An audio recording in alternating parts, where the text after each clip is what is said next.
अजीज़ तलबा अस्सलाम वालेकुम। जैसे कि आपने पिछले लेसन में देखा था कि हमने choose a correct form of work जो है उसको शुरू किया था और उसमें 2-3 टेंसेस का किया था। आज इंशाल्लाह कोशिश करेंगे कि 2-3 टेंसेस और जो है हम कर लें। हमारे पास टाइम मुख्तसर होता है और मुख्तसर टाइम के अंदर ही आपको समझाना होता है, इसलिए थोड़ा तेज़ी से कोशिश होती है कि थोड़े वक्त में ज़्यादा काम हो जाए। तो इस सवाल को हल करने के लिए एक तो वर्ब के बारे में कि वर्ब है क्या, वर्ब इज़ अ वर्ब है एक्शन। यहाँ बेसिकली जो ज़्यादातर एक्शन वर्ब हैं उनको ही हम यूज़ करते हैं और उनकी फॉर्में होती हैं प्रेजेंट फॉर्म है या first form, second form, third form और प्रोग्रेसिव फॉर्म ऑफ वर्ब है।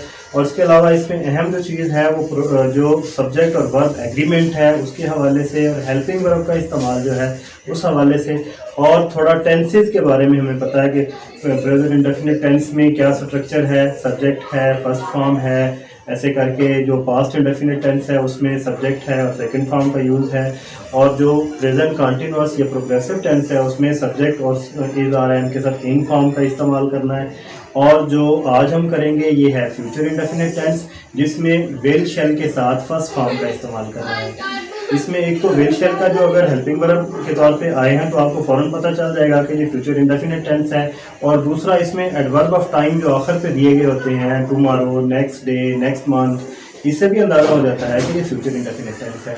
आइए आज हम अपने सबक की तरफ आते हैं कि पहला जो सेंटेंस है हमारा, देखिए दे विल खाली जगह ऑल नाइट, और हमारे पास ये विल बता रहा है कि ये फ्यूचर इंडेफिनिट टेंस है। और ऑप्शन देखेंगे ट्रैवल, ट्रैवल्स, ट्रैवलिंग और ट्रैवल। अगर आप गौर करें तो इसमें ये पहला ऑप्शन ट्रैवल जो है ये फर्स्ट फॉर्म है, ट्रैवल्स भी फर्स्ट फॉर्म है, इसके साथ इसका इजाफा है, travelling progressive form of verb है और ट्रैवल जो है ये पास्ट पार्टिसिपल ये थर्ड फॉर्म है। तो आप देखेंगे कि ये पहले दो ऑप्शन फर्स्ट फॉर्म है, लेकिन फ्यूचर इंडेफिनिट टेंस में फर्स्ट फॉर्म के साथ एस का इजाफा नहीं होता, इसलिए ये हमारा पहला ऑप्शन ट्रैवल जो है ये दुरुस्त होगा। तो ऐसे होगा they will travel all night. अब हम दूसरे अपने ऑप्शन की तरफ आते हैं, द मैच विल बी खाली जगह एट कराची। अब ये थोड़ा सा देखें, यहाँ विल के साथ बी भी आ गया है, तो ये जो स्ट्रक्चर है विल शेल के साथ फर्स्ट फॉर्म ये भी फ्यूचर इंडेफिनिट टेंस है और ये विल बी भी फ्यूचर इंडेफिनिट टेंस है। ये दो सूरतें हैं इसकी, क्यों, ये एक्टिव वॉइस में विल शेल का इस्तेमाल है, फर्स्ट फॉर्म है, और जब पैसिव में आएगा फिक्रा तो जो है वो इसमें विल बी इस्तेमाल होगा, इसके बाद थर्ड फॉर्म यूज होगी। ये फिक्रा आप देखेंगे द मैच विल बी, और इसमें थर्ड फॉर्म को आप देखेंगे played, play, playing, has played.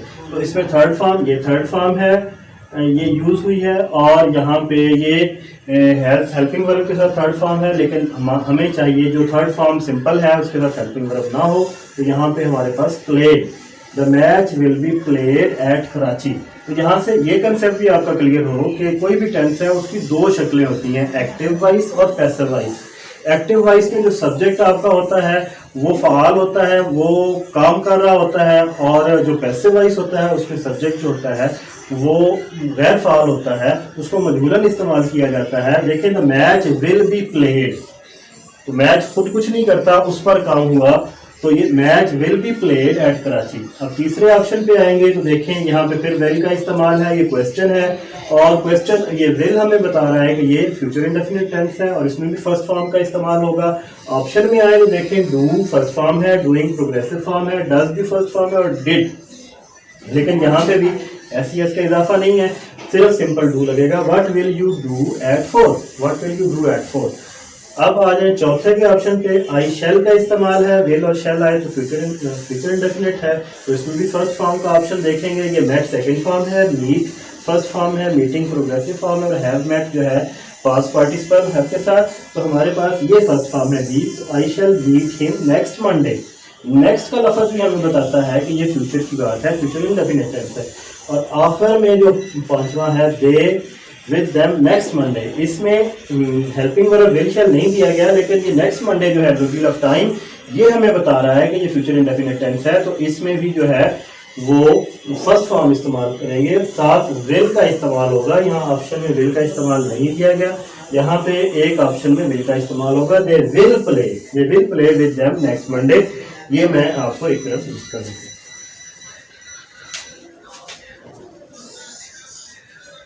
ऐसे they will play, they will play with them next Monday. तो ये फ्यूचर इंडेफिनिट टेंस के बारे में हल्का सा है। इसके बाद मैं आपको दूसरे टेंस के बारे में दूसरा इस पे निशानी यहाँ पे जो है पहचान की बड़ी सादा सी निशानी है।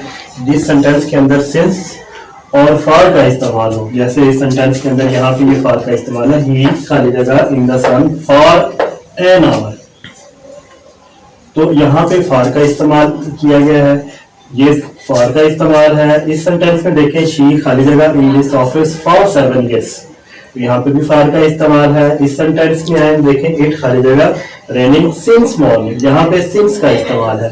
तो ये बहुत बड़ी निशानी है प्रेजेंट परफेक्ट कंटिन्यूअस की। प्रेजेंट परफेक्ट कंटिन्यूअस टेंस जो है उसके अंदर यहाँ पे फॉर और फॉर का इस्तेमाल और सिंस का इस्तेमाल है। ये जो है इससे आपको फौरन पता चल जाता है कि ये जो है प्रेजेंट परफेक्ट कंटिन्यूअस टेंस है। और फिर हमें पहचानने में आसानी हो जाती है कि ऑप्शन के अंदर जहाँ पे हैज बीन और हैव बीन और साथ प्रोग्रेसिव फॉर्म ऑफ वर्ब या इंग फॉर्म है तो हम आसानी से उसको चूज कर लेते हैं। जैसे यहाँ पे देखें कि ही खाली जगह in the sun for an hour, तो यहाँ पे ऑप्शन में हैव बीन स्टैंडिंग भी है और हैज बीन स्टैंडिंग भी है। लेकिन आपको पता है कि ये आपका सब्जेक्ट जो है, ये जो शुरू में आने वाला लफ्ज होता है, ये नाउन हो या प्रोनाउन हो, जो डूअर ऑफ एन एक्शन होता है, जिसके बारे में प्रेडिकेट जो वर्ब जो है कुछ बताता है, वो सब्जेक्ट होता है। और यहाँ पे इसका और आपके ये हेल्पिंग वर्ब का या वर्ब का जो आपस में जो एग्रीमेंट है उसको फॉलो करना पड़ता है। तो यहाँ पे देखें ही के साथ हम हैव नहीं लगाते, तो इसलिए ये हमारा ऑप्शन जो है ये मुनासिब नहीं है। दूसरे ऑप्शन में he has been standing जो है ये ऑप्शन मोर सुटेबल होगा, तो हम कहेंगे he has been standing in the sun for an hour। दूसरे में देखें आप दूसरे सेंटेंस के अंदर, तो she खाली जगह in this office for 7 years, ये फॉर में बता रहा है कि ये प्रेजेंट परफेक्ट कंटीन्यूअस टेंस है। तो इसमें भी हम अपने ऑप्शन को गौर से देखेंगे, इज वर्किंग है, वर्क्स है, हैज बीन वर्किंग है और वर्क है। तो इसमें आप देखें कि ये हैज बीन वर्किंग जो है आपका जो सुटेबल जो है ये ऑप्शन मौजूद है। एक बात और याद रखें कि प्रेजेंट कंटीन्यूअस टेंस और प्रेजेंट परफेक्ट कंटीन्यूअस टेंस में फर्क ये होता है कि प्रेजेंट कंटीन्यूअस टेंस होता है कि अब क्या हो रहा है इस वक्त नाउ, जबकि प्रेजेंट परफेक्ट कंटीन्यूअस ये होता है कि माजी में एक काम शुरू हुआ और अभी तक होता आ रहा है, वो परफेक्ट मफहूम के लिहाज से ये होगा। दूसरा इसकी ये निशानी है कि इसमें सिंस और फॉर का इस्तेमाल होता है। तो यहाँ पे हमारा ऑप्शन ये सी ऑप्शन जो है has been working, she has been working in this office for 7 years। तो लास्ट जो हमारा है सेंटेंस, इट खाली जगह रेनिंग सिंस मॉर्निंग, तो यहाँ पे ये सिंस का इस्तेमाल हमें बताता है कि ये जो है ये प्रेजेंट परफेक्ट कंटीन्यूअस टेंस है। तो यहाँ पे भी हम इट के साथ जो एग्रीमेंट है वो हैज का होगा, हैव का नहीं होगा। यहाँ पे हैव रेन भी है जो कि ऑप्शन अपने सब्जेक्ट एग्रीमेंट के मुताबिक भी ठीक नहीं है और टेंस के मुताबिक भी ठीक नहीं है।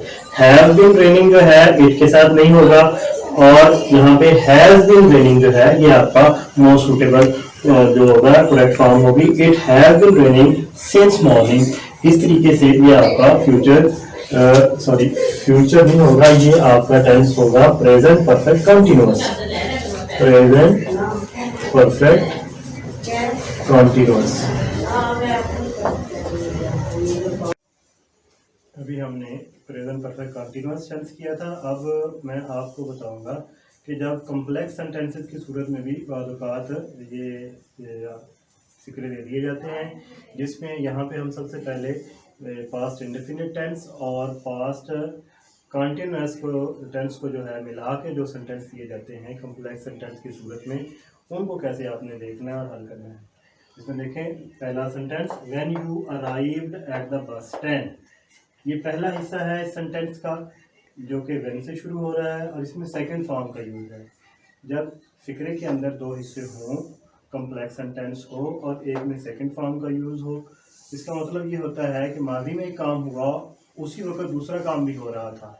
तो ये इस मफहूम के अंदर है और इसकी निशानी ये है कि यहाँ पे ये सेकंड फॉर्म का यूज़ होगा और व्हेन का इस्तेमाल इसके अंदर होगा। और दूसरे हिस्से में आपने फिर इसमें पास्ट टेंस का या सेकंड फॉर्म का देखना है कि आपके ऑप्शन में क्या चीज़ मौजूद है।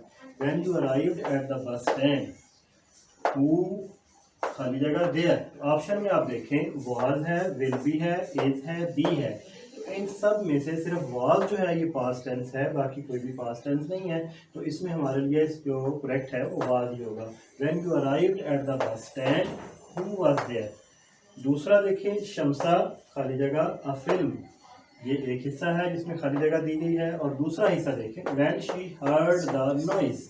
हर्ड सेकंड फॉर्म है जो हमें बताती है, और व्हेन भी, व्हेन का इस्तेमाल भी है ये रिलेटिव प्रोनाउन की सूरत में। ये हमें बताता है कि यहाँ पे सेकंड फॉर्म है तो यहाँ पे भी पास्ट टेंस ही होगा, हम प्रेजेंट टेंस यूज़ नहीं कर सकते।